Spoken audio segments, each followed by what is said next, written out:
everyone, and welcome to the One Stop Co-op Shop. Today I'm going to be doing a playthrough of the Dwarves, which is a 2 to 5 player cooperative adventure game.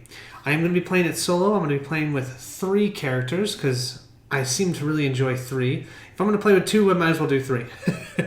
I like that. Either I'm going to play just 1 character or I'm going to play 3. Just like normal, I'm going to show you, this is going to be a setup video. I'm going to play the Saga rules, so that comes from the expansion, and it's from a specific novel or book, I think, is how it's made.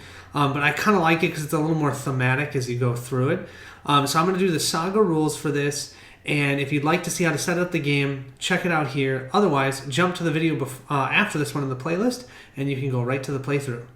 Let's get to setting up.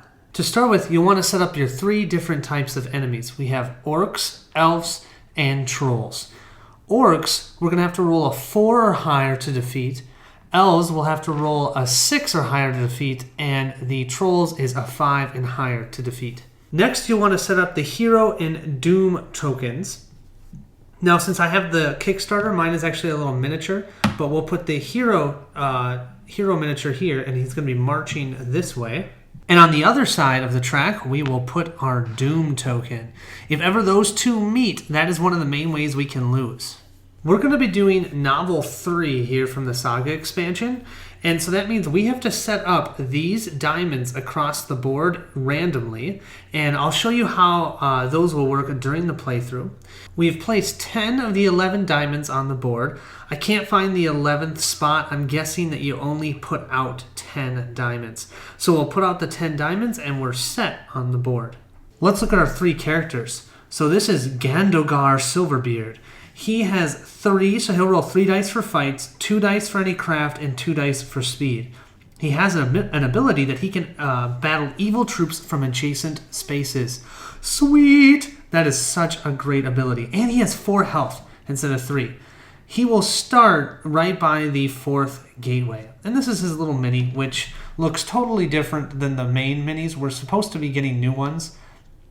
I'm honestly not holding my breath. This Kickstarter was, I think, 2 years late. I actually traded with somebody a long time before this actually came out, and I finally just got it. So, oh yeah. So I don't expect to get those minis anytime soon. Here we have Tungdil Goldhand, and this tells us where he's going to start as well.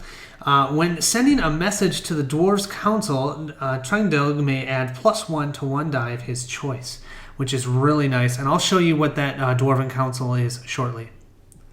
He has 3 health, and he'll roll 3 dice for all different types. So he's kind of a round guy, which is why I like him. And of course, here's his mini, and he came from the base game, so this is what the base mini looks like. You can tell it looks significantly different than that expansion, Gandogar. Here is Narmora, our 3rd character. Now, she technically isn't a dwarf, but I still think she's sweet. She'll have 3 health. She'll start where this little smiley face is on the board. And then her ability is, doesn't have to stop on spaces with evil troops. If she rolls at least 1 6 while fighting, she may remove 1 additional troop. Oh, 1 6 could take out 2 of those elves? Awesome. She rolls 4 dice on fighting and 2 for craft and speed. And her mini too is, if you look at it, it's totally different than Tungdil's. But that's okay. We'll be able to tell her apart from the other 2 at least. Both Gandovar and Tungdil will start in this location. Narmora will be way on the other side of the board over here, and that's this icon that shows where she starts. Let's set up our Saga cards. So what we'll first determine is how long/hard we want the game to be. You can take 1, 2, or 3 cards off of this deck to make it shorter or longer. I'm going to take 2 off. That's kind of at the easier level, maybe more geared towards a quicker or an easier game. We're just going to play that way. So I'm going to take these 2 off. Then I'll fill this space with 3 Saga cards. We've got the Gathering of Kings, the Drown Your Sorrows, and Negotiations with the Groundlings. Let's look at these in detail. One of our first Saga quests is Gathering of Kings. The quest is completed when the Council token, which is this token, is on the rightmost space of the Dwarven Council track. Oh, then we get a benefit. Draw one equipment card and decide together which player may keep it. Place this card next to the game board. Collecting diamonds does not require a test any longer, but it still costs an action. That's awesome. Here we have Drown Your Sorrows. As an action, roll a number of dice equal to your health points and roll at least 1/6. If you fail, either discard one equipment card or move the Doom token one space towards the hero token. Oof. Draw 2 equipment cards and decide together who gets to keep them. Oh, so who's health? Oh, well, we know who's going to be doing that. We have one character that has 4 health. Let's look at the third one. Negotiations with the Groundlings. Choose a player to take the Telegram card. This quest is completed when there is one scenario token at each of the 4 gateways. What is that? Well, look at this. This is that Telegram card. Travel to a gateway without a scenario token. As an action, place 1 scenario token there. On their turn and without spending an action, any player who is on the same or on an adjacent space to you may take the telegram from you. Discard the telegram and all scenario tokens as soon as 1 scenario token is at each gateway. The telegram is not a piece of equipment. Let's give Tungdil this telegram, okay? Because he's going to start over in the section for one of the gateways, so his first action can be dropping one of these scenario tokens. So that's not bad. Now that we have set up the Saga cards, we also want to place our Dwarven Council token here. And for an action, we can roll dice and use our craft ability to try and move them up this track. And then sometimes bad effects will move it down the track. So for that Gathering of Kings effect, we're going to try and get it all the way to the end over here.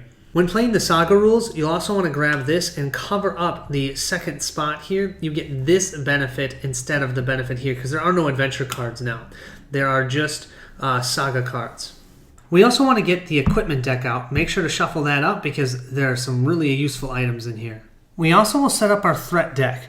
Our threat deck right here will come into play whenever we move into a specific location on the hero track up here that has these 2 cards. So in the regular version, you just grab 2 threat cards and shuffle them into the adventure deck, but we don't have an adventure deck this time. Instead, we're going to be flipping up threat each time our hero token goes by one of these, and we'll actually draw 2, choose one of them to come into play, and then go forward. Last but not least, we have set up our perished land tiles, I should say. Every time we get 5 or more enemy troops on one spot, that land becomes perished. We will take one of these, flip it over, and place it based on what we see here. So we have to have the white arrow facing where the white arrow is, and then any green troops, so orcs, will go over here, and any trolls or any elves that were on this spot will go over here. So we'll be doing that quite often, unfortunately. But yeah, we'll just shuffle this back in, and we are set to go. That is the setup for the Dwarves. Hope you guys are excited for the playthrough, and thanks so much for watching.